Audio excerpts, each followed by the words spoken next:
Okay. Testing, testing. Mic volume.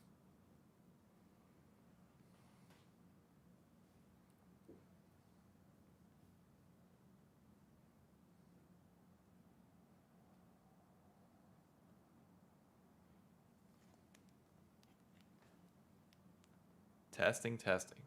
Testing, testing. Testing, testing. Testing, testing. Okay. We're good. Just need to wait for Paul.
Starting soon. Don't worry.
Yo.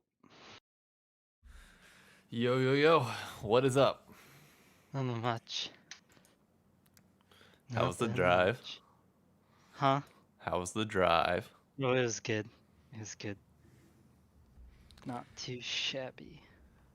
I just made myself really sad when I really Why? shouldn't have. I was watching reactions to the Atlanta Braves winning the World Series and got really depressed, Why? knowing that we will never see that from NA at Worlds. Okay.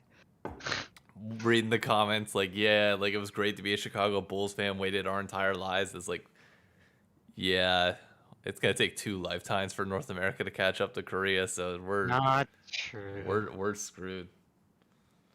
Not true. We're screwed. So that We'll get there.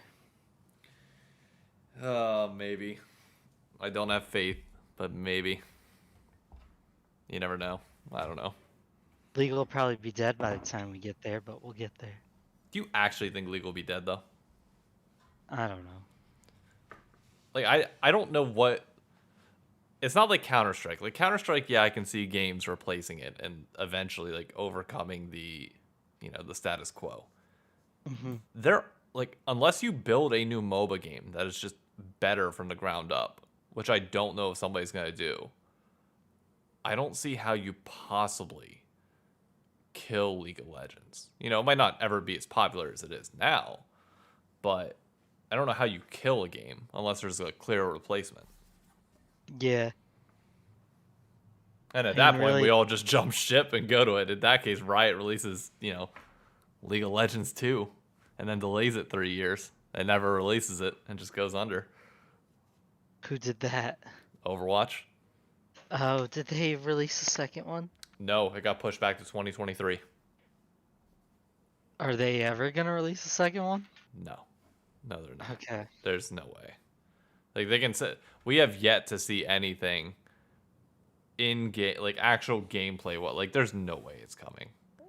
And they keep saying that like Overwatch 2 is gonna be like the savior of Overwatch. It's like, no, it's not. They know what's coming. They're not dumb. Yeah. They did it for optics to build up hype, see if they could get enough people to come back and play the main game, and like see if there was actually enough of a retentive player base to do it. There wasn't, and they're pushing it back a year before 6 months from now they tell you that they're just not doing it at all. Yep. Which sounds about right.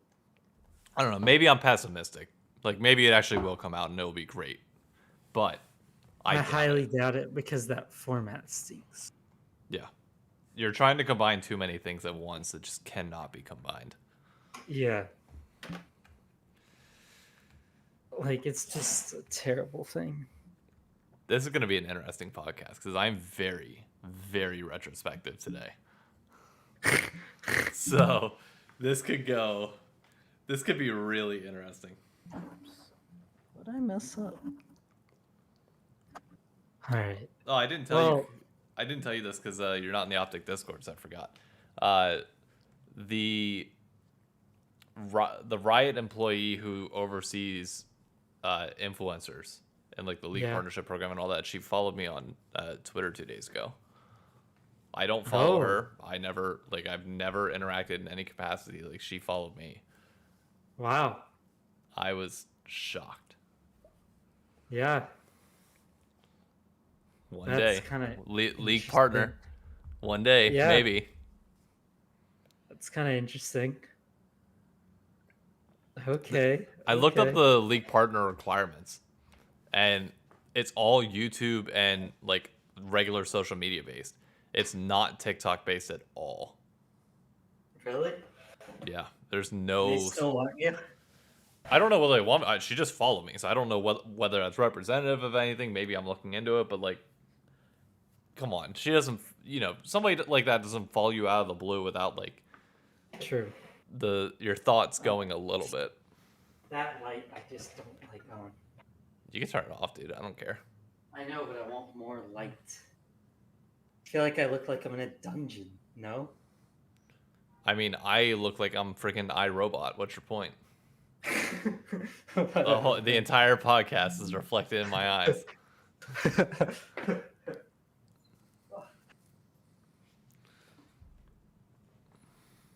There. Perfection. That's what I'm doing. Curious. No, it doesn't make a difference. No matter what I do, it's gonna be like this. But yeah. So I don't know. We'll see. Also, the thing that hasn't been announced yet that I told you about is getting pushed back a tiny bit. Just like a week or two as we try and iron some details out. Okay. Yeah. So I was supposed to write an article for this week about how Call of Duty is slowly transitioning away from the traditional multiplayer model and like the social impact that has, and now I'm left to my own thoughts on it. How you been though? I've just realized I've rambled a fucking ton about me. So please, how are you doing? Well, I mean, do you want to start now or just keep doing the thing? Talking more. I want to see how you're doing real quick before I start it.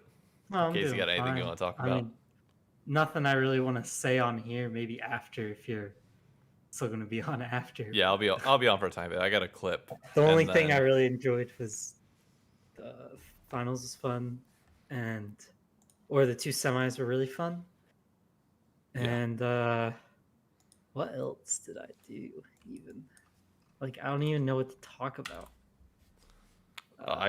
I sent you the topic list if you're good with that. No, yeah, I saw the topic list. I just meant in my head, like I don't know what else I did that was interesting to me.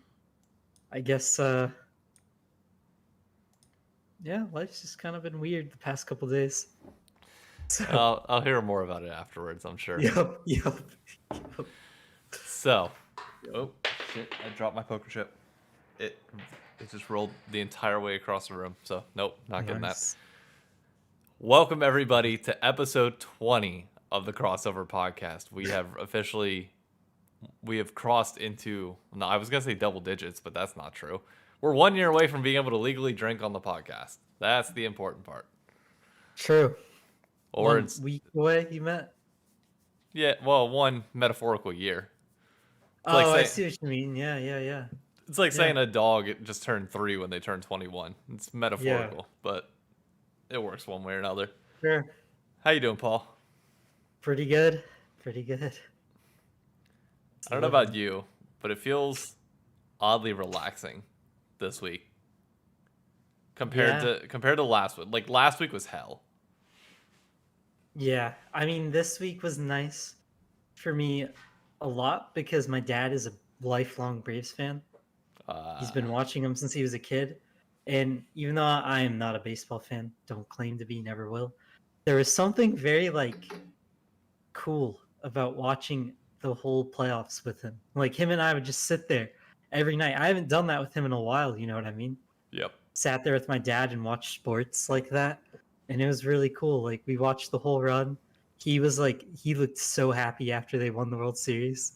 Just seeing him sit there, calm and like relaxed, especially for a team that had such a bad regular season, as many injuries as they did. Yeah. To kind of do what they did and turn it around. It's cool. I love that literally everybody other than Astro fans rallied around the Braves going into the World Series. It just made me happy. I love when storylines like that happen. It's like, fuck this one team. Like, they're pieces of shit. Screw them. Screw them. And then it helps that the other team also hasn't won in forever. Yeah. So it's like, it's just a good storyline. And I mean, the Braves like logo is iconic, I feel like, from my childhood. Oh my god.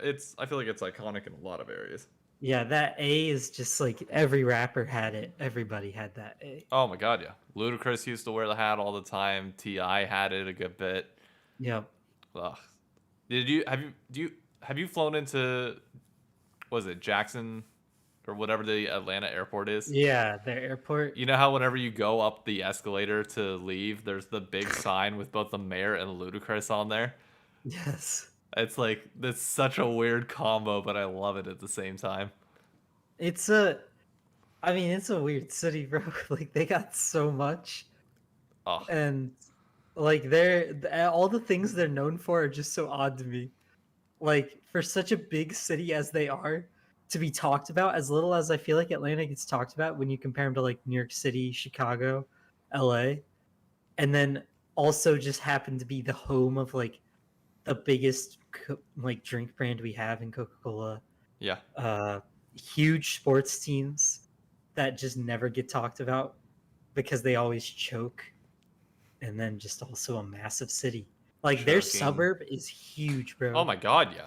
Like that the thing that people don't realize about Atlanta is that it is very much like a suburban city. More Yeah. so than almost any other city other than maybe LA. Like LA is very much like a suburban city as well, arguably a little bit bigger, but like the cultural influence that Atlanta has had over the entirety of America is insane. Yep. I'm curious, do you think Worlds could ever go to Atlanta or no? Do you think there's not enough players in the South? Yes, I think Worlds could go there. Would you pick Atlanta though? Oh, so okay, New York is a given, and LA is likely a given, since they're the two biggest player bases likely in the entire U.S. Do you assume Atlanta's one of them, or is Chicago? I mean, Chicago's the only other one I could think. I feel like you have to do something for Midwestern people at some point that isn't screwing us over with 3,000 seats. Yeah. Like, I've never gotten anything other than Detroit. Detroit is honestly like the closest thing I've ever gotten. Yeah. In my time of watching League, and I've been watching since 2014. So it's not like I'm brand new to the strip. Like Tallahassee, you cannot say was you guys could have gone to Tallahassee. You know how far Tallahassee is? People underestimate how big America is, especially if you haven't like left your state. It's like this place is huge. Come on. Yeah. Like Detroit was close for me, and that was still like I think 2.5 to 5, somewhere in the 2.5 to 5 hour range. No, it's 5. It's 5 hours to get there. Like that ain't no easy feat. I was driving for a while, bro. Yeah. Well, luckily for this year's Worlds, there's no travel, so quarterfinals and semifinals have been in the same spot. We had, at least in my opinion, a very lackluster quarterfinals. But arguably in my opinion, like the least hype quarters that we've ever had in World's history. Followed by some of the best semifinals that I think we've ever seen as well. Yes. And I think a sad thing on top of that is these semifinals without a crowd really disappointed me. Yeah, same. I think a crowd makes that SKT Damwon series one of the all-time series. Yeah. If not arguably like the best. Like that was some clean League of Legends. Other than like nerves that got towards the end, but that's to be expected in a 5-game series. There was some stuff SKT was doing that was sus. You know what I mean? Yeah, but it's 4 rookies. No, yeah. I just meant like it was like clear mistakes. Yeah. That made it. I think that's what keeps it from me being willing to say it was Rock's SKT level. Only because I felt like there was some stuff that SKT could have done better. And Faker choking was interesting to see. Yeah. I never experienced watching. I mean, that was the first time I'd say in our lives of watching Faker that we could say he kind of played bad. No, that this was nothing compared to 2019. I don't know if 2019 when G2 was playing SKT, I remember Faker getting caught out twice at the end of game 4. Yeah, and they cut to the player cam and he like pushes up his glasses and you can visibly see his hand shaking. It was like that was a weird moment to watch where it was like you've seen Faker cry after a series, that's fine, but you've never seen him be like human in the middle of it. This was the first time where I watched that and I was like, oh, this is a different Faker. Like this is the Faker in his elder years of League of Legends to a certain extent. And that's why like the mistakes that he made in this series didn't surprise me. Like he's due for mistakes nowadays. He's not going to be this mechanical god that just outplays everybody anymore. You can't keep that up anymore. No. But for him to play as good as he did all series, you know, relative to the rest of his team, I was overall happy with it, given the sad outcome for T1 fans. And I also struggle to think that he can. I mean, he just can't keep that up while Showmaker is playing this good. No, Showmaker is by far and away the best mid laner in the world, and it's not even Yeah, close. he's. I mean, the dude is. So we talked about this in the DMs. I guess I'll say it here, but I still think it's possible to say that Faker, maybe not Kobe, maybe call him MJ, but Showmaker actually feels like LeBron. Oh no, level. definitely. Like, I don't. he I just- think that's a fair comparison. Yeah, because it feels like Faker was the swag that League needed to start and become popular. Faker was that thing that it needed. But Showmaker is like just a different level of player, and it also helps that he's genuinely a good guy. Yeah. Like that last camera thing when he walks up to the camera and does the angry face into it, like that is like he is born for this, bro. Like he is meant to be this guy. It was absolutely beautiful to watch. Yeah, he's so lovable, and so's Faker. I mean, it's sad to see Faker lose, but I just have been enjoying the Showmaker ride. I feel like he's been filling that void that we need. Like Faker's obviously great in terms of like. Actually, okay, you know what? I got a better comparison because I don't want to compare Showmaker to LeBron, even though that's fair. Showmaker has the personality of Kobe. He does. And that's where it's like MJ, the thing that made MJ great was he was just head and shoulders better than everybody else. He worked harder. He was night and day the best player in the NBA over the stretch of his career. The thing that set Kobe apart was not only that similar mentality, but also just the public figure that he became as well. Like Michael Jordan hid very much in the shadows. He had his entourage. He kept things quiet. He talks about things later, but at least during the prime of his career, he wasn't a loudmouth in the same way that Kobe was. Although he had his Air Jordan brand, he was like running the scene. Yeah. I mean that, and again, Faker's been pretty much running the scene for what, 8 years now or so, something like that. Yeah, I just meant Showmaker, or I meant Michael Jordan, had that crazy brand. I don't think Faker could. No, I'd be curious. If Faker tried after he retired to pull that, because the problem is all these guys are so young that it's different than when Michael Jordan was in his prime. You have a guy in your late 20s with tons of lawyers and business people around you and literally are capturing the media spotlight of everybody in the world. Video games are not that yet, but could you take over that sphere like that and develop a personal brand that would profit off of it? I do wonder.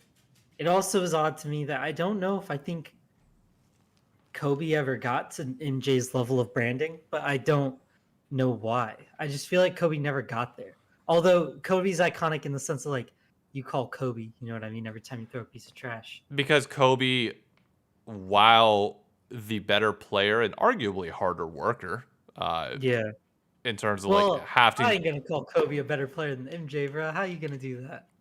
Okay, no, I misspoke horribly. I mean, okay. He had to. Everybody knows that I'm biased. Yeah, Jordan was naturally gifted, and so was Kobe. But I feel like Kobe had to work harder to get to the position that he was at than Jordan did. Jordan was just naturally gifted like that. Yeah, dude was smoking 6. Exactly. So it's like there's that element of it where it's like, you can either be born Michael Phelps or you could be born the guy under him. The guy under him is gonna have to work 800 hours to Michael Phelps' 600 just to get to a spot just below him, but both are still reputable. It just there's a different. I don't know. It's really tricky. But the reason why Kobe never really got his brand up, Kobe never focused on the business side of it as much. He cared about winning basketball, and that's why. Yeah, I feel like I agree. It has to be Kobe's Faker, right, and Showmaker's LeBron. Almost. No, I'd say Faker is Jordan, Kobe is Showmaker, and LeBron. So far, Yeah, and there will be a LeBron in a few years that, might come up and spark the debate. But it's like, Yeah. I you guess know, Showmaker has to do more still, but I low key feel like Showmaker could end up with a better career than Faker. I mean, he could. There's a very good possibility of him potentially doing that. I mean, how many years has Showmaker been playing? He came up with what, the 2018 crowd? Yeah, I think so. I'm trying to see. When Are you was his looking it up? first professional split? I can Yeah, look it up. he's been with Damwon Kia the entire time. That's never changed. And he's only 21 years old right now. Yeah. So Faker, currently, in terms of age, how old is Faker? He's got to be like 26-ish, somewhere around there. I don't know. 25. So Showmaker's got 4 years, and Faker has what? 3 titles or 4? 3. They won 1, and then they went 2 back to back, and then he lost ever since. So if Showmaker wins this 1, he's 1 behind, and that's it. Yeah. I'm assuming they're going to keep the same roster next year, barring Khan, who has to go in the military service, and you just get Damwon could literally pick any top laner they want. They'll be fine. They're just gonna grab Nuguri back. Assuming they want him. Yeah, I think he plays up to his level when he's with his people again. Like his boys, Yeah. I mean, I hope so. But, Yeah, okay. yeah. That's true too. What do you think of the other series, though? Because I'm curious to see your... Did we talk about the EDG No. series? What do you think? I mean, I liked it because it was close, so that made it fun. Everyone just kept calling it really bad league, but it didn't really feel like it was awful. Like Felt like it was LPL. Yeah, this is gonna sound weird to say it, but because of some of the blatant mistakes that were happening in the SKT Damwon series that were very blatant, I felt like it was disingenuous the amount of people that I was reading saying that those were nerves, but then calling the mistakes in EDG and Genji just bad. Yeah. Some of the dances were worse. Yeah. Some of the dances were by far worse. Some of the calls were genuinely just bad, but some of the fighting was really, really good. Like one of the fights that I remembered was Genji slowly fighting against EDG in EDG's side of the map and somehow staving them off, getting a kill, backing up, and then getting to slowly just walk their way out in base. And I was like, wow, that was a well thought play. But I feel like a lot of people are like, oh man, that was just bad league. Like we should have had something better. I don't know. And I was like, well, how much can you call it bad league versus just saying how it is and being like, yeah, that's how the game is meant to be. Like, not every single team is going to play it perfect. And Damwon is outplaying everyone. Yes. Yeah. Like that's just what they do. Now I am interested in how well EDG can play Damwon. I'm not 100% convinced it's just a 3-0. I don't think it's a 3-0 at all.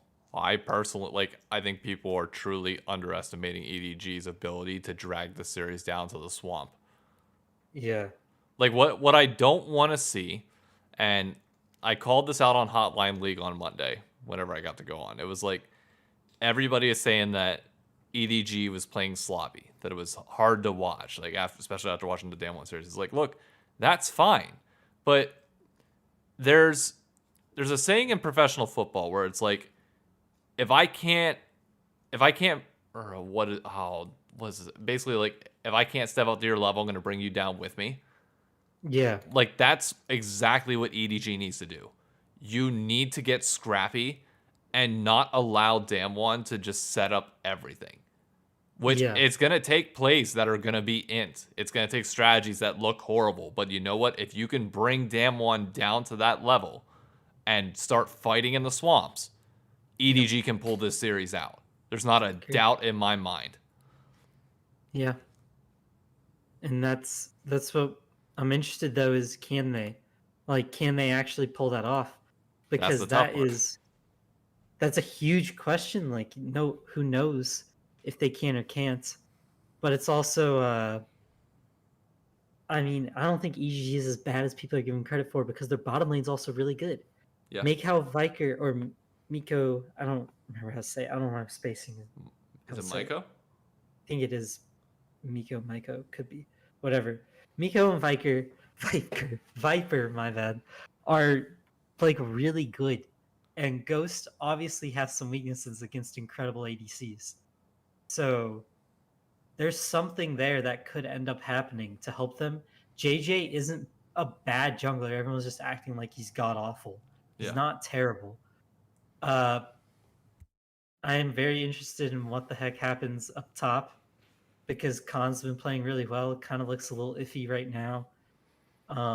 Maybe just nervous. Flandre isn't necessarily the best, but he's actually been kind of overperforming at Worlds.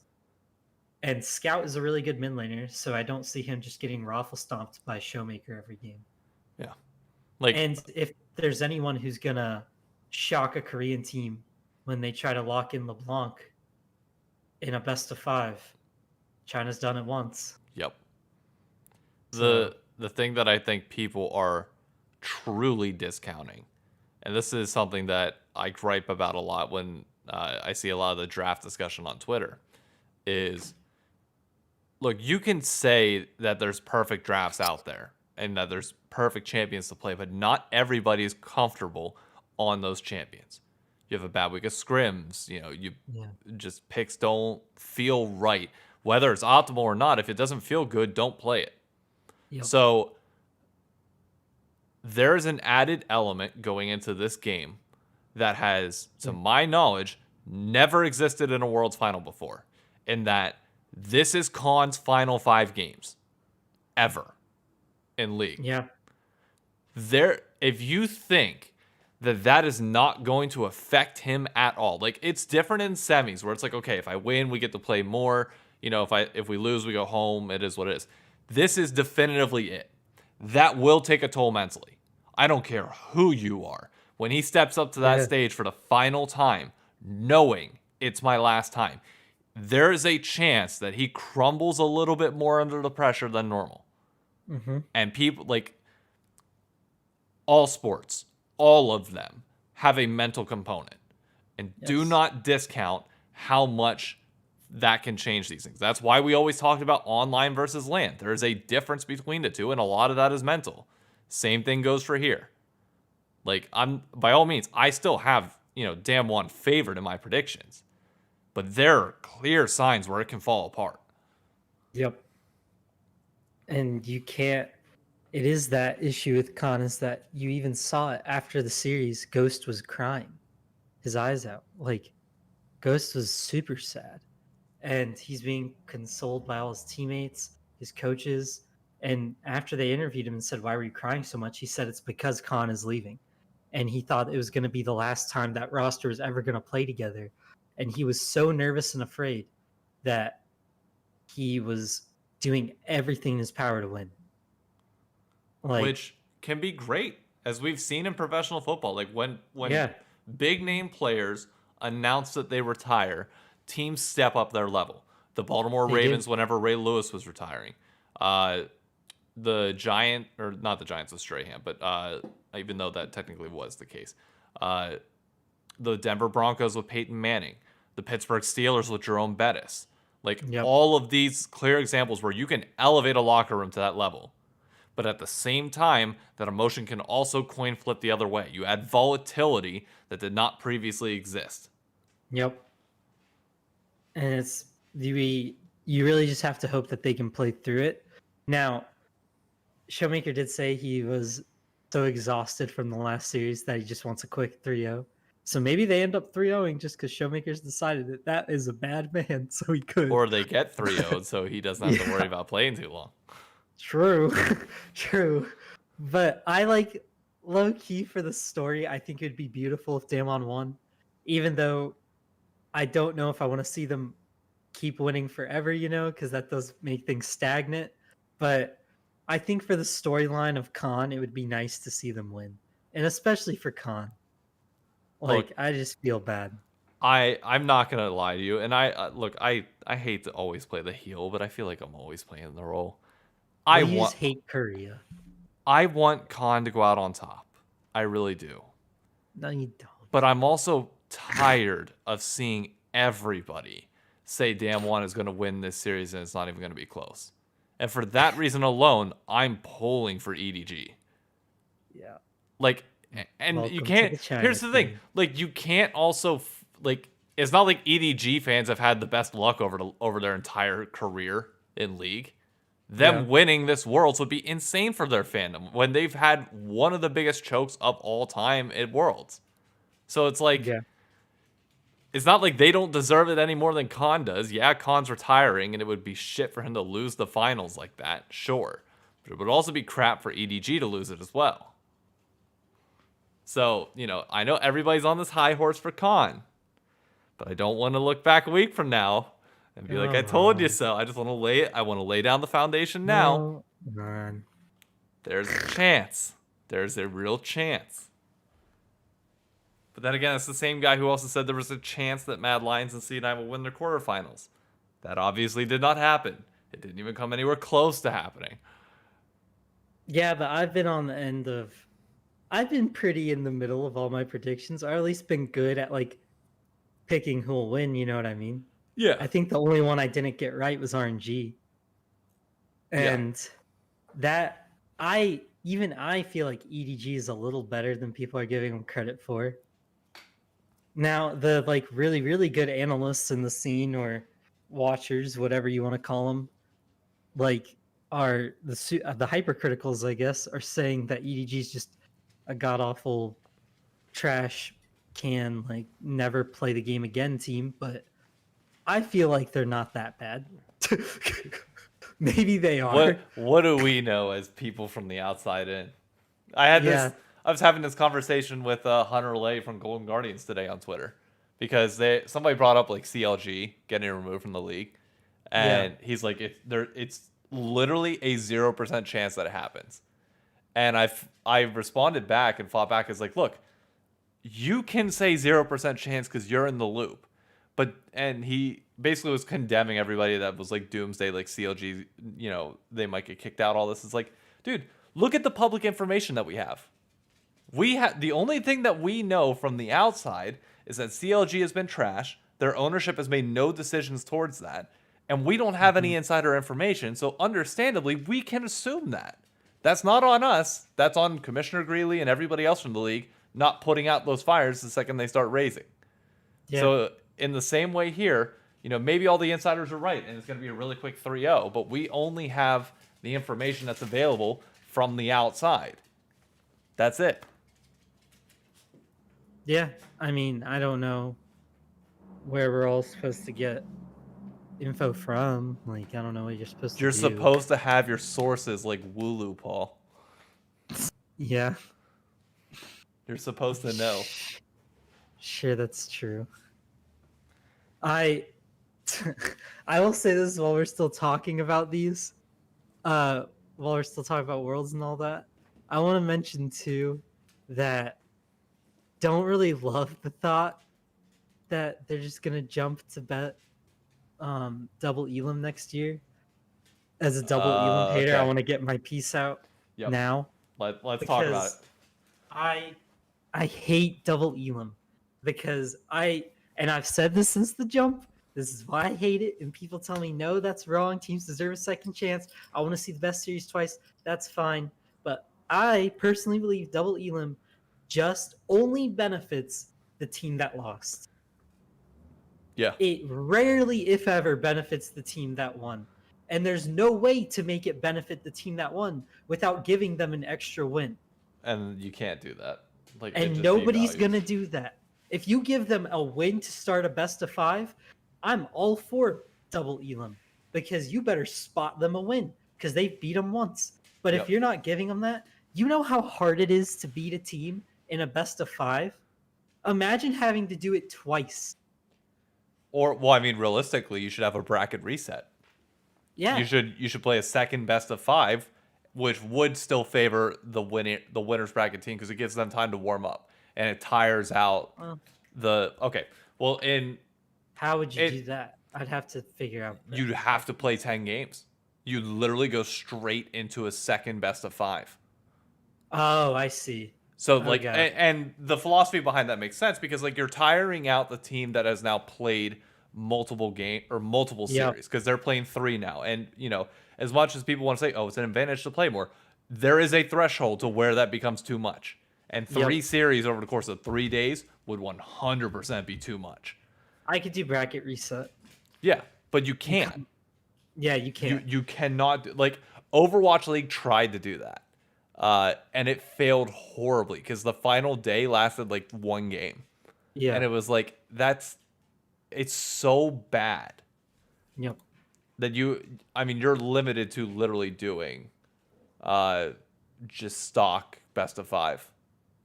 Yep.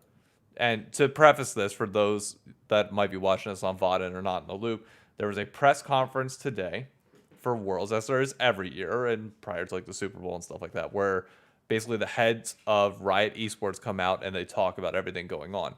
One of the conversations that was dominated by not only the United States and our media asking questions about it, but also Korea and China. This is a global push now to change the format, more so than any year that we've ever seen. Alongside Valorant announcing their champions or their world's equivalent is going to be double Elim from the jump. Yeah. So, Worlds format is changing next year. 100%. It is not staying the same as it is this year. To what capacity it will change, we don't know. The thing that gets complicated about this that not a lot of people consider at first until we get closer is that you are trying to book 4 weekends of venues in 4 different cities while basketball, baseball, hockey, and football are all going on. You are in the prime swing of sports. So it is beyond difficult to manage. And Jaybird and a few others from the Optic Discord were like, okay, just have it in one location. I'm not a fan of that. I don't care how many times, people prefer it, and that's the true competitive advantage. I want to see League get in front of more people in person because I feel like the geolocation part of it is very important to develop. And it goes underappreciated by so many people. Yes. Yeah, seeing it out there is a huge deal. So how do you make double elimination work within the same context of what you have, the same, similar worlds format, unless you extend like what would normally be quarterfinals or semifinals, have them in smaller venues that can last 4 days, and then finals weekend just be finals weekend still. Yeah, that's all I can think of. I mean, but like it doesn't hold that special feel to it for me. No, it doesn't. Like, I think the reason why people were so critical this year is because we don't have the crowd. We don't have these other elements to really help us out and like make Worlds feel special. So we're reliant upon the true competition side of it rather than just the entertainment value. Yep. Next year, we will have the entertainment value back, and I swear to God, if COVID prevents it, I'm going to lose my fucking mind. But you had the solution I proposed was this, and I'm curious to know what you think. You change group format to whatever you want to do, whether it's GSL or something else that allows you to make sure that you have proper seeding coming out of groups into knockout stage. You have it be double elimination, but only for the 1 seeds. So 1 seeds automatically go into the upper bracket and play each other. 2 seeds start in the lower bracket. I'll send you a picture of what this looks like. I don't know if you saw my tweet on it. So another issue I just have with double, I'm gonna say while you're sending it, is like people can't even say the LCS experiment of double Elim has been that good.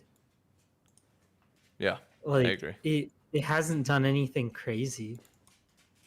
No. I mean, so far, the only crazy thing that happened the first year was it gave TSM basically a get out of jail free card. Yeah. Like, and it allowed 100 Thieves to also win this year. Like, I won't take that away from us. But my thing with that one was we already got that first one. So far in every single one, the upper bracket team that has run through upper bracket has just gotten hosed. Yeah. Yeah. So how is this like more fair? And are these best of fives really feeling that much better to people? Like, Personally, I don't think so. yeah, I don't feel like I'm feeling that much better. I'm looking at what you said. So So this is how they would do it? yeah, so you would have the 1 and 2 matches are all the 1 seeds that you randomly draw against each other. Oh, okay. 3 and 4 are all the 2 seeds facing each other. Matches 6 and Yeah. 7 are I see. Losers go down to those. yeah.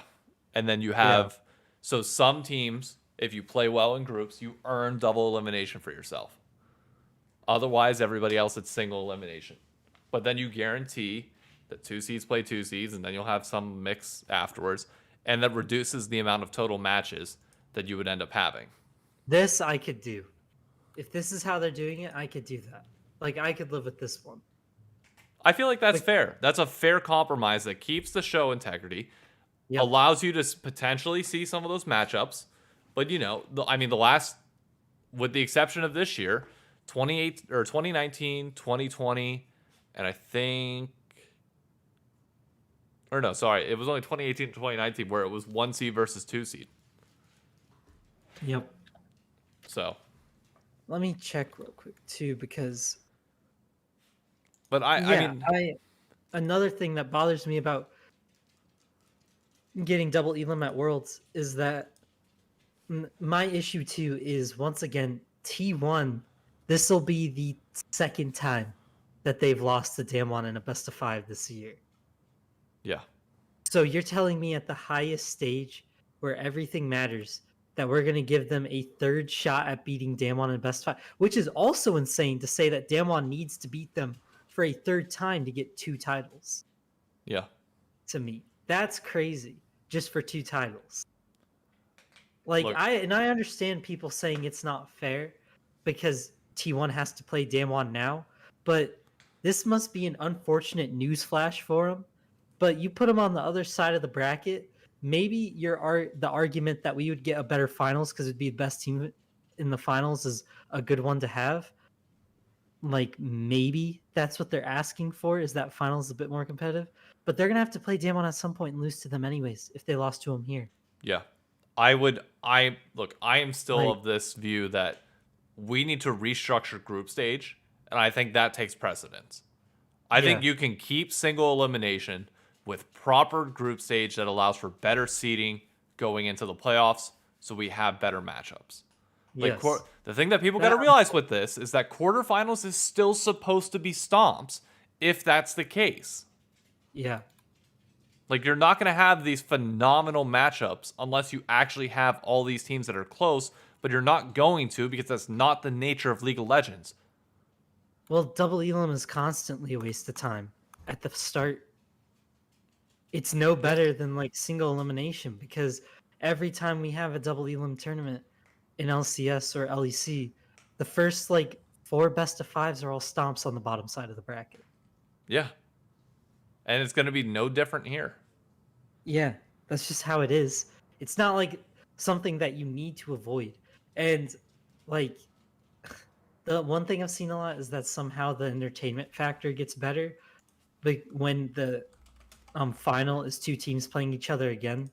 But maybe it goes up for some people, like entertainment wise, because they just want to see the same 2 teams keep playing each other. But how do you have the same validation? You don't. Like, I just don't understand it, because you're getting basically you're getting as many shots at the best team in the world as you can. And I don't understand how there's any competitive integrity in making the best team in the world constantly play the same team in best of 5s. There's not. Like, it seems terrible. And who's to say that Damwon and SKT don't play in the final and it's not a exact copy paste of 100 Thieves TL, but instead Damwon stomps them harder? Because Damwon is clearly a better team than SKT. Or, my bad, T1. They've beat them twice now this year. They've double Elim them. Dang near. They double Elim them. You want to make them triple Elim them at this point? People want to compare this a lot to Dota and the international. Like, that's the format that Dota people want. spots a win. Yeah. Well, I mean, that's... Do they want to win spotted? It feels cheap to me. It just feels cheap. But like, I'd what else I'd do they rather want? replay the bet or have the full bracket reset. I would be willing for a bracket reset. I take a bracket reset over giving somebody a free game. Yeah, a I, bracket I reset would be dope. yeah, that'd be great, but we But can't. League will never do that because they're not gonna rent out the place for another day. Exactly. Like Yeah. look, people can credit Dota all they want. It's in one spot. And I'm sorry, but I don't like that as much as the show. And I know I'm in the minority for preferring like the show and the entertainment over the true competitiveness. Sorry, there's more to this than just the true nature of competition.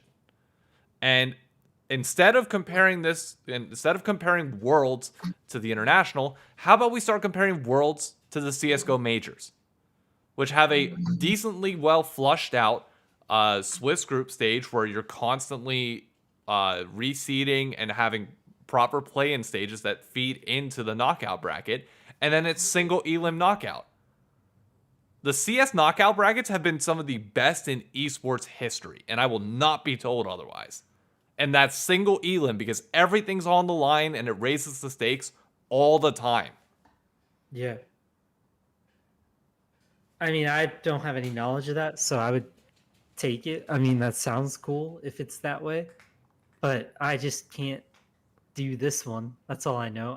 I don't want double Elim like LCS has it or LEC was doing it. Agreed. 'Cause I hate the LEC format It for just playoffs. it doesn't feel that interesting to me. Maybe it's not supposed to be that interesting to me and it's just supposed to be simply for competitive sake. But like, I don't even see where the competitiveness is coming in. So I'm curious, Intensely. do you know how the Swiss system works in No, not at all. Counter-Strike? So here's how it works. You have 16 teams that are all in group stage. Okay. Similar to what we see in League of Legends, but obviously 4 more. Yeah. Everybody plays. So basically everything is done based on seeding. You come into pools and teams are all seeded based on strength and a few other things come into it. And you draw your first round matchup. The teams that are 1-0 then play the teams that are 1-0 after that first round. The teams that are 0-1 play versus the 0-1. And then the second day they play, and then you keep constantly refreshing it to where you need to win 3 games before you ever hit 3 losses. If you hit 3 losses, you're out. But you can go down 0-2 and win your next 3 and you're out. Or you can just go straight 3-0, or you can teeter on that 1-1 line, but it's constantly after every group, the teams that are 0-2 are drawn their next matchup once again based on the strength of those 0-2 teams. So it's always properly seeded even within those individual matchups. Yeah. That is perfect. That is literally perfect. That would be cool. So imagine in this case scenario, coming into this world, you would have EDG, Damwon, who else? RNG and maybe T1, all as like the top 4 teams, all seeded that way. They would all draw each other, or everybody would draw random groups. They would not be playing each other in the first round. It just wouldn't happen because of the way they're seeded coming in. The only way you see them face each other in the group stage is if all those teams are 2-0, and then they have to play each other to get to that third win to get out. Otherwise, you won't really see those matchups all that much until knockout stage, assuming all the teams win like they should. But Sorry. no, you're good. Yes, no, that would be good job pulling it out. They would definitely if they did that, I could maybe stand it because then I would be like, okay, this is at least fair. Like I can live with this. Like that would be kind of cool with the CS:GO system. But I'm just terrified because everything Riot does in NA goes right back to international. You know what I mean? The sub rules, all that. Yeah, yes and no, to a certain extent. So, I think Worlds is going to be separate in terms of the format because you have a different show, a different spectacle that you have to worry about. Whereas LEC and LCS playoffs, you just do everything in, at home until the final game. that is distinctly different from Worlds, so you cannot directly emulate that system. Yeah. I hope, because my great fear is that we just get these annoying double Elim situations where like I know. some team loses who honestly didn't deserve to lose. Which right now people are saying SKT didn't deserve to lose. They were just getting better, and it's like, well, I'm sorry, they didn't get better in time. yeah, Too they bad. lost when they were supposed to lose, and I don't see how it's fair to the winning team to look at them and say, you know what? We know you won today, but try winning again in 2 weeks, pal. Because Good luck. everybody is putting themselves in the perspective of a player and thinking, oh, from a playing perspective, double Elim is better. I'm telling you that from, somebody who's played in rec leagues, who's played in many different sports. Playing in a double Elim is better. Yeah. Watching a double Elim is shit when not done right. It can lead to good moments, but single Elim 9 times out of 10 is a more entertaining watch than double Elim. You still have those bad games in both systems. That's going to happen no matter what. Yep. But the highs from single Elim, in my opinion, are better than the highs of double. And even still in double Elim, as a player, it genuinely does suck when you run the winners bracket. Yeah.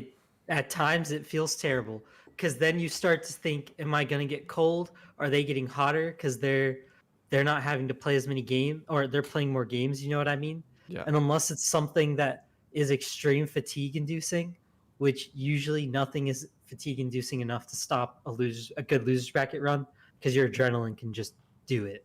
Yeah. It feels terrible when you run the top, unless you just know you're better than everybody.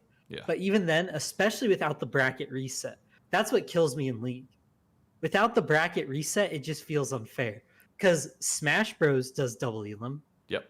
But they always have the bracket resets. They always have bracket reset. And there have been a ton of bracket resets where the other guys ended up winning the bracket reset, and everyone's like, okay, that guy really did end up being the best. Because they get 3 shots against each other instead of 2. You know what I mean? Yeah. Which, how do you watch 2 best of 5s? Well, even then, here's a great example. TSM in playoffs against Golden Guardians was 3-5. And guess who won that summer split finals? TSM. Yeah. Is that really the world we're all trying to live in? Apparently. Like, do we really want that at Worlds of all things? Because, look, the problem is Like, that could happen at Worlds with this. It could. And you and I are fighting uphill battles on this because everybody else is against us on this. I know everybody loves it. And I don't see how they love it so much when that is a possibility. Because they think the highs are higher when I think it's just dilute. Like, highs haven't even been that much higher. I've seen in LCS finals that's made me go, dear God, without double Elim, we wouldn't have got this incredible gameplay. I'm trying to think. Has there been? Since it happened with TS, it's only been 2 years. I mean, TSM FlyQuest wasn't anything that was great. TSM was going 5 games against everybody they played because they couldn't close. Cloud9 versus TL in Spring was pretty good. Yeah, that one was. I will give that one credit, but the one where nobody could see because sun was in their eyes. That was smart. Yeah. Hey, you gotta try and put on a show somehow, right? Yeah. Competitive integrity, by the way. Ugh. That's not that it matters. So I was listening to Riot's media day thing earlier, and like the one thing that I just wish they didn't say was I wish they wouldn't say like we truly care about competitive integrity. Because the second you say that, then you almost force yourself to be like, okay, well now we have to do double Elim, or people are gonna say that we're not honest. And it's like I would have rather you just dodge the question.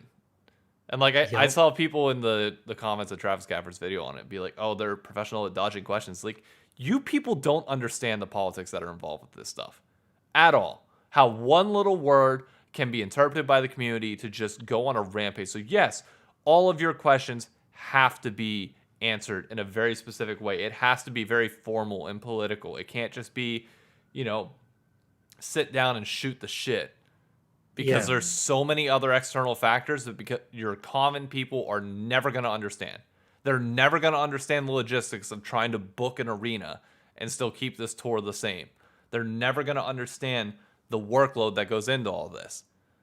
So there's more than just, we want true competitive integrity with a double Elim.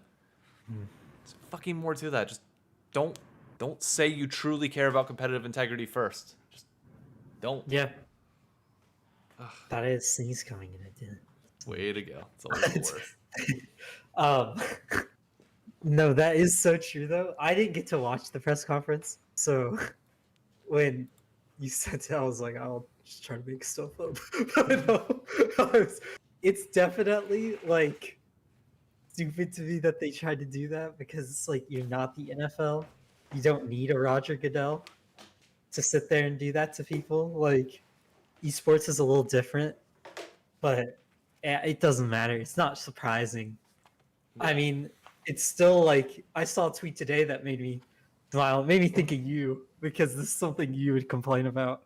The guy he put, when is there going to be a day that video game companies look at, esports not as a HR, tool. As a marketing department. Yeah. Well, the second they called it a marketing department because the Washington Post article talked about that, and I went in depth on that in a TikTok video. It was like, and people in the comments said calling esports going red or going whatever it is. Going green. Green, going positive. Saying that, or no, what's going negative? Oh yeah, going red. Red. Okay, they said esports going red shouldn't be held to any standard because would you say a PR department? I think Monty tweeted it. He said, would you tell a company that their PR department going red mattered? No. They wouldn't be surprised. And I was like, yeah, that's kind of sad, though, that they still view it like that. And I'm sure you hate it. Because you always hate it. I do and I don't. Like, okay, the one fair point that Monty brought up is that we don't know how much money Riot actually brings in from esports in terms of like ancillary skin sales and a few other things like that. Like, Riot can 100% fib their numbers if they want to with zero repercussion because nobody can prove that. However, like, we are not stable enough as an industry to think that this is anything other than a marketing tool for now. Like, even though esports has definitely blown up a lot more over the last few years, culturally, it's not relevant yet. We can't go into a stadium and sell it out on a consistent basis. And by consistent, I mean more than just 3 times a goddamn year. We cannot bring in the food and beverage sales, the season ticket sales, the front office staffs at stadiums, the, selling out bars. You're not going to walk down in Times Square and see somebody wearing a goddamn TSM hat, but you sure as hell will see a bunch of them wearing Yankees, even Lakers, like anything. You'll see all of that type of stuff. We are nowhere close to that in terms of esports. So yes, it is very much still a marketing tool, as much as people don't want to admit it. Yep.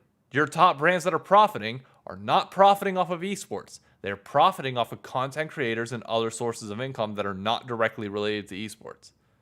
So yes, until we get to the point where that becomes relevant, and I don't know if it even ever technically will, we are still a marketing tool. Yeah. I mean, yeah, TSM and 100 Thieves aren't using esports to run their numbers. Esports was their way to get into content creator culture for 100 Thieves, and for TSM they have websites and other web traffic that generates them revenue. Their money is not made from their League of Legends team. I can promise you that. Yeah, I mean, Myth is like just a huge part of their thing. Like, and now having Cutie Cinderella, that's really like their whole goal now. They're moving 100 Thieves way. Look at their store, bro. Yep. Like, they're moving 100 Thieves way. And it's just tough because it's like that. I don't want to see that because I want esports to be it. But the one org that does push esports the hardest is probably TL. Look at the amount of money they spend on players. And where are they actually getting with it? Nothing. They Like, went the 100 Thieves route too. They just opened a separate apparel Twitter this year. really? Yeah, and like they're really focusing hard on like the anime like Western audience or Eastern audience side. Just feels like they really missed the boat, though. I feel like TSM and 100 Thieves have like kind of grabbed content creators a lot quicker. Oh, they have. Like Yeah. let's be honest, you're not joining Team Liquid to be a content creator. You're joining, No. if your number one goal is content creation, your goal is TSM, 100 Thieves, and like Yep. that are just getting in the crowd with like Miskiff and crew. Should Like that be? I don't want to do that. I don't want to talk about that. To be Like honest. I'll keep going into this. I don't give a shit. I'll say it till I'm blue in the Uh, face. No. You want to No. push esports? Pick a city. Well, Pick a city, stick to it, open a bar with TSM's name on it. Like go the full route. The day that we can have like 1,000-seat stadium for TSM or 100 Thieves and have season tickets to sell out literally every single one of them, yeah. that's when you know that we'll made it. Because I will gladly pay for my seat in a stadium. Like I grew up in that culture where that is something that I want so bad. I like my dad can sit here and say, yes, I own a seat at Heinz Field. Those tickets are mine. If you want to go see them and you want to sit in that spot, you pay me. That's revenue that I can make for myself. Or if I'm a true fan, I can just go and enjoy the games. That does not exist for any team. But I promise you, give me 4 years and the right resources, and I can make that happen in New York.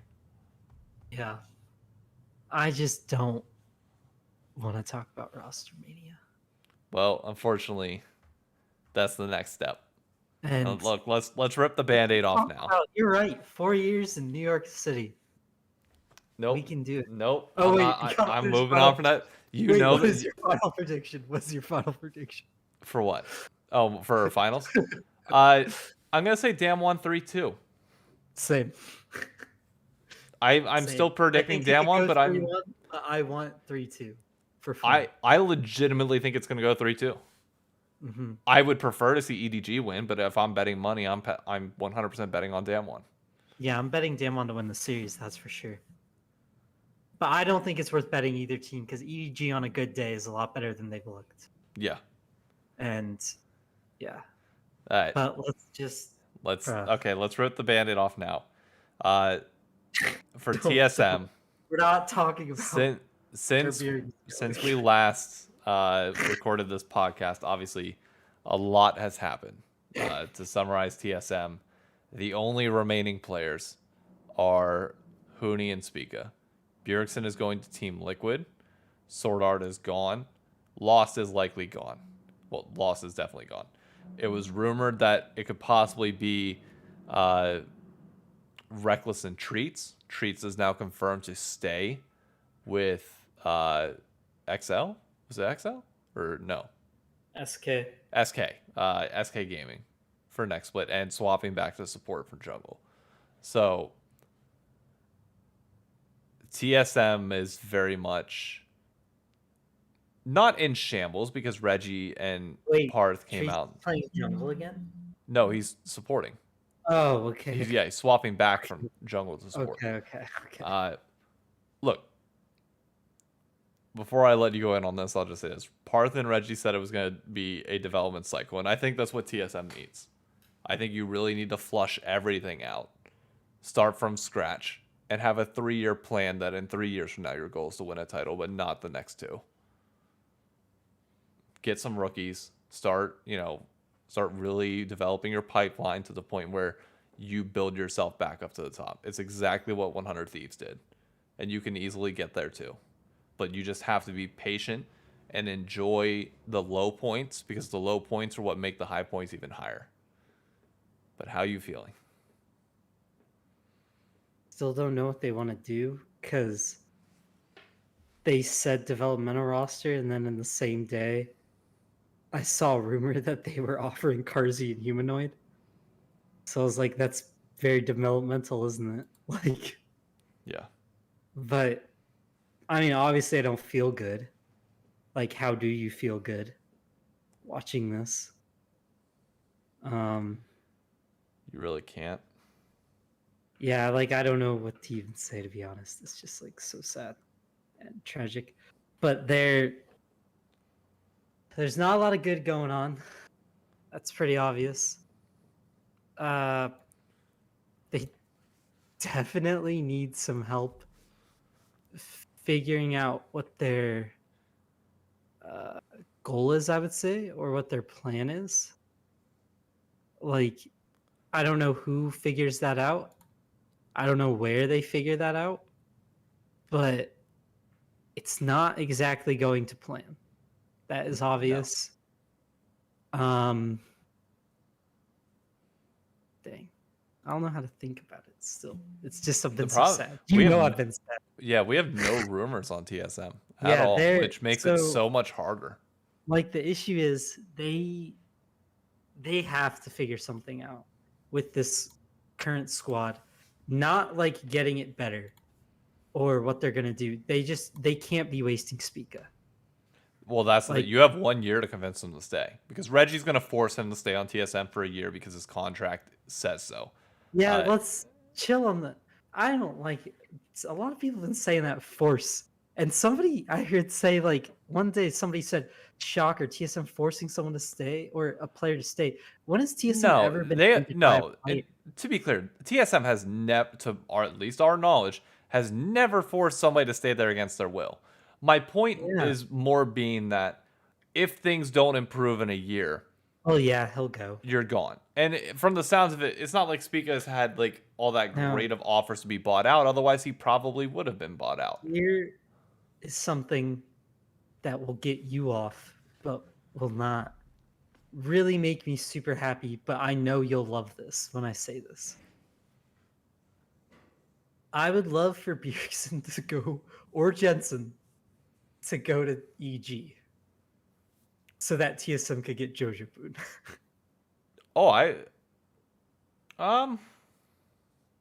Yeah. EG is rumored to be spending money. So if Bjergsen's going to Team Liquid and there's reports that they might not be happy with Jensen as ADC, which we literally called out a week ago. Yeah, I could see a world where Jensen goes to like Evil Geniuses, and then TSM decides to pick up Jojo Pune because Jojo Pune is a guy that you build a legacy around at this point. Not saying that it'll work out, but like that's a guy that he's the Joe Burrow. He's your number 1 draft pick that you take a chance on. And they have takeover in Academy. Yeah. So if you if you want to risk it on a mid lane prodigy, these are 2 shots. You have 2 shots at it. Yep. You have takeover and you have Jojo Pune. You can take both shots, see which one lands, and you have a really good jungler for them to try to build around. Yep. Now, I don't think that ends up happening, to be honest. I don't think so. I think EG. EG is impossible to predict because they say they're going to go out and buy a super team, and let's be honest, Jojo Pune is not your super team player. No, he's not what I would imagine you buying for a super team. Now, could he end up becoming that in 1 year? Probably, yeah. He seems really good. Yeah.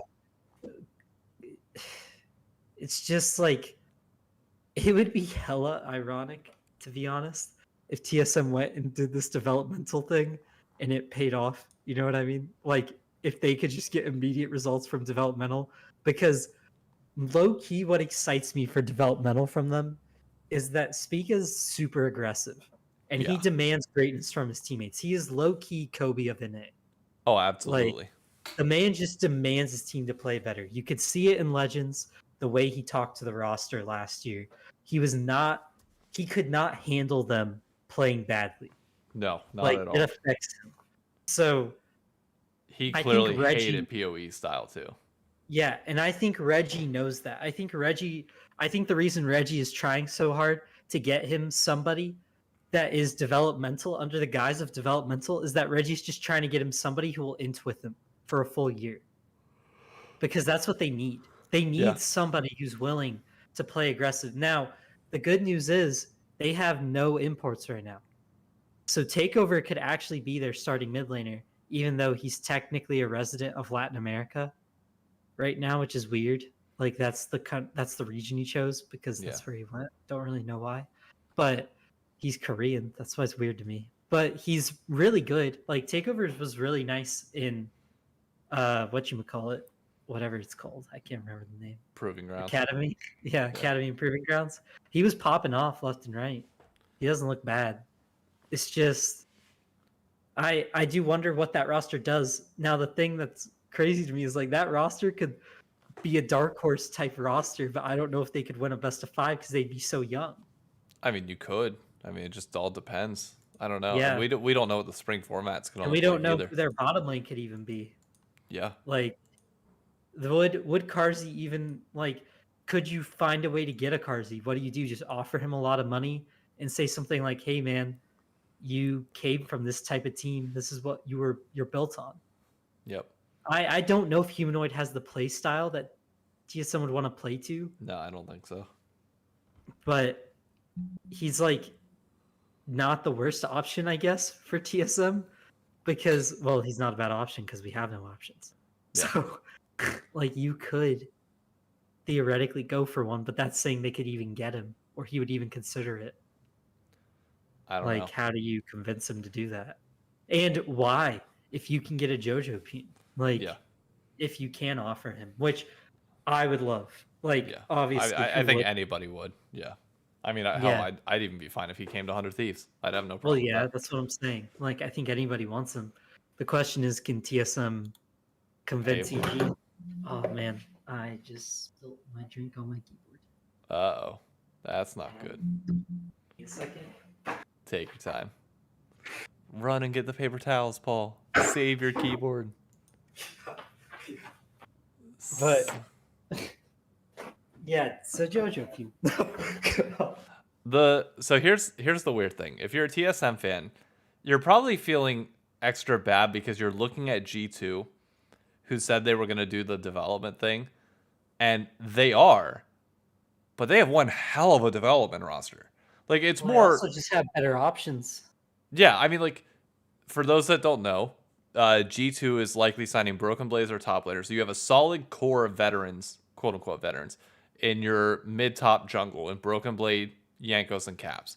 And you have a brand new bot lane in Targamas and Flacked, who Targamas just most recently won EU Masters, and EU Masters carries a lot of credit in Europe. It does. And Flack was the backup that the Mad Lions owner was popping off on Twitter saying that he wanted Carzzy bench for this guy. So Mad Lions also lost him. He went to G2, which is great. I love that. But like, that's a roster that I look at as like, okay, yeah, it might take some time for them to develop, and maybe they have to end up changing out like Yankos or Caps or something like that if like the two of them, age out next year. But like, over the next 2 years, if that bot lane ages like fine wine, and say you do get like an upgrade in whatever your weak role ends up being for this year, that's a roster that I see going deep in Worlds in 2023. Like, very deep if it all works out. Like, if they develop properly. I have a roster idea for you for TSM. Oh boy, here we go. Here's your ADC. If you can get JoJo Peen, I know what you're gonna say. I think you look straight at Luger. Yeah, I'd be fine with that. Yeah, but were you expecting Luger? No, I was expecting like Danny, but that's an equivalent thing. So it's like, yeah, you can't get Danny. That's why I think you get Luger, because so you would have 3 NA residents. You could get Luger, and you could even get whoever you want support. Yeah, but you're gonna have to upgrade your top lane next year, realistically. Who needs a good holdover? But if you want to if you want to compete for an LCS title and like be solidly in that conversation, you eventually need to upgrade top lanes. I think Luger is good enough. I agree. Well, I low key feel like that roster could actually make like a crazy run. They could. Like, they very much could. The type of run that you would just, I don't know. I feel like that's a dream run almost. I mean, it just depends. The thing I'll say, their run has to get through both 100 Thieves and Team Liquid. And I will say this about Team Liquid, just to reinforce the point. If you start Jensen ADC, you're out of your goddamn mind. There are so Yeah. many other players I would take over Jensen. And a And million. if you're gonna call that a super team, Yeah, I'd rather cut Jensen. Let him go somewhere else. Like, I don't think you're losing much there. Sorry. Like, it doesn't bother me. aren't losing much. No. Like, I would take Perks over Perks ADC over Jensen any day. Any day. And even then, you have players like Han Sama on the market. You have players like Karzi, Reckless. Like, okay, here's my ideal roster. This is where Team Liquid legitimately becomes a super team. Core JJ gets his green card in time before the beginning of next year. You bring in Reckless. Okay, so you have imports in. Wait, who's going to be their top laner? Do we know yet? Whippo. Oh, Whippo. Okay. LEC Lulu said. So you have Whippo. You have. I spelled it again. Yeah, what is it? You have Whippo. You have Bjergsen. Whippo, Santorin, Bjerg. I'm getting rid of Santorin. You're gonna what? I'm getting rid of Santorin, putting in Kenvi. Yes. Think about that roster. Oh, Think about that roster. Not with Kenvi. I thought you were gonna give me a EU jungler. You can't because your imports are booked. Okay. You have Reckless and Whippo, so you have to have a resident jungle. Yeah. And Kenvi is the type of. I'd even be fine putting Blaver in there. Yeah. When Blaver's reportedly possibly gone from Cloud9. So think about that roster. You have Whippo, Blabber, Bjergsen, Reckless, and Core JJ. That is a roster that is solidly a super team in North America. I would have replaced Whippo with Wonder, but that's beside the point. Oh yeah.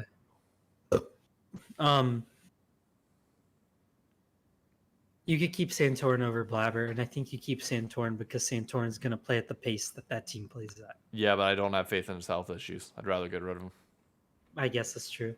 Like, I know by all means, he's good if he can stay healthy, but just when it's undiagnosed still, like, TL's been great to him and trying to help him, but I just, like, I'm not willing to take that. I'd rather take coin flip Blabber and beat him into submission than. So if you can't get Luger, do you think TSM would get Tactical? Yeah. I think Tactical's going to be on the market, so why not? That makes sense. Yeah. Or Johnson. Johnson hasn't had a good team. Yeah, but he maybe. I don't know. But I think if you can get Luger, you take Luger. Like, because low key, I feel like Pooney, honestly, if you could, I know you'd hate this, but if you could in your TSM and you really want to commit, and you want to just run a bunch of rookies with your MVP and see how far they can go, you would just look at 100 Thieves and say how much you want. You'd look at EG and say how much you want.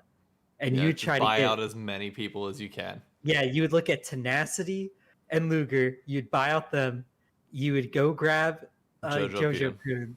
And then you would find a support with maybe Vulcan. I think Vulcan wouldn't be a terrible...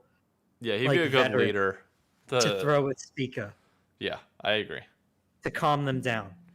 And that would be like enough time for them. The problem is Vulcan's play isn't great, so that'd be the only thing that worries me. He had some really bad misplays.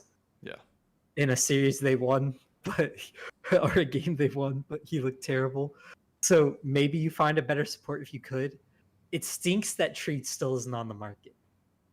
Yeah, that hurt. That stinks. Because if you could have got Treats with that roster, then I would believe. Yeah. But the only issue I have is they look too much like Misfits of last year. Yeah, I would agree. Yeah, they have everything you need to make good runs, just not enough to know how to sustain it. Yep. And I don't know what coach you could get to keep them there. Maybe Yamato likes to travel around. Maybe you offer Yamato. He's reportedly staying with Fnatic. He's staying. He's the only one I could think of who could like take a young roster like that. And Fnatic is, correct me if I'm wrong, Fnatic is staying exactly the same, just with the jungle swap. They're picking up Razork. That's what it looks like. Yeah, which I think is good. I think that's fair. Yeah, unless they can upgrade mid. If they can get Humanoid. Maybe. Over Niski, I would take that. Probably. But that's all you could do. we are coming up on 11:30, and I got a bunch of stuff I gotta do with the dogs before we get to Oh, bed. okay, my bad. I will just say this. Look, it is still not confirmed. We have no rumors on anything. 100 Thieves has kept their mouth pretty much quiet this entire offseason, which has So been C9. good and bad. C9 put out a meme tweet, but that's it. And Jack also put out a tweet 2 hours Yeah, ago. the meme basically, tweet I was talking about. Yeah. Oh, not the meme. Like, he legitimately, like, just bluntly said, we are not signing these 3 players. Do not assume anything and stop listening. Yeah, and I don't know if it's true or not, though. No, that's the way he said it's 100% true. Oh, it is true? Yeah. Okay. So, Cloud9 confirmed will not be paying for Bjergsen, Mickey X, or Han Sama. They will not be joining Cloud9. Okay. So, yeah. Okay. That is 100% confirmed. Okay. Interesting. So for 100 Thieves, look, there's only one thing. Only one thing that I want. And I've said this from the beginning. Continue to say it. Put tenacity in. It's time. There's no. I'm sorry. I love Someday. With all these teams making these moves, you have leeway room now to put him in and give him time to develop. And it's not like you're losing anything at all by having him in, getting rid of Somedays, not leveling up another opponent to an extreme level. You maintain the level that you're at, put him in, and hope, he develops into something special. I think Kemby gets sold, personally. There's rumors that EG is looking at him now. Yeah. I don't think you can pull it. I would be shocked if they did. I'd be very happy if they did. But I don't think you can pull that trigger at all. No. And that's why I think, that's why I just am not sure. And he makes sense on EG. EG. There's like no LCS rumors, dude. No, other than just like the EU players that are coming over, but like it's the same people that we've been discussing for a week. So like we have no clue where the dominoes are going to fall. And it's kind of just not, I don't know, it's not fun to speculate right now. Maybe I'm just not having fun because my team is getting shredded. But I honestly do think that is impacting you a little bit because I'm really enjoying this offseason. Yeah, you're having a good time. I'm just having a sad time because the scraps that we are looking at are just tough. Yeah. And you know how I've felt. I've been pretty sad. Yeah. It's been a very, I don't know. That's a lot to take in this year. I get it. A lot to take in. Any final words before we officially give it a shout out or an official send off for the night? No, other than I'm just waiting to promote my boy. Of course you are. I will say this to anybody that is living in New York City that might be seeing this. It looks like OSMYC on 50 Bowery downtown is possibly going to be having a Worlds event of some capacity, whether that is for the Worlds watch party itself or for the Arcane viewing. Keep your eyes posted on their Twitter. I hate that we're only getting an announcement like this so late. It annoys me that we're not doing enough in-person stuff for League of Legends in the city, but I guess that's a problem to tackle next year. Anyways, that's all I got for this episode. Thank you all for tuning in. Be sure to like, comment, and subscribe. Share this with all your friends. Get Paul to 300 followers on Twitter. I would love to get there as well. Love you, Speaker. Of course. Love you. Of course. Hopefully, Speaker gets a team. Adios. Maybe I'll become a Bloop account. Love you. Maybe. Or Hulu account. We'll call you. Bye, Speaker. I don't know.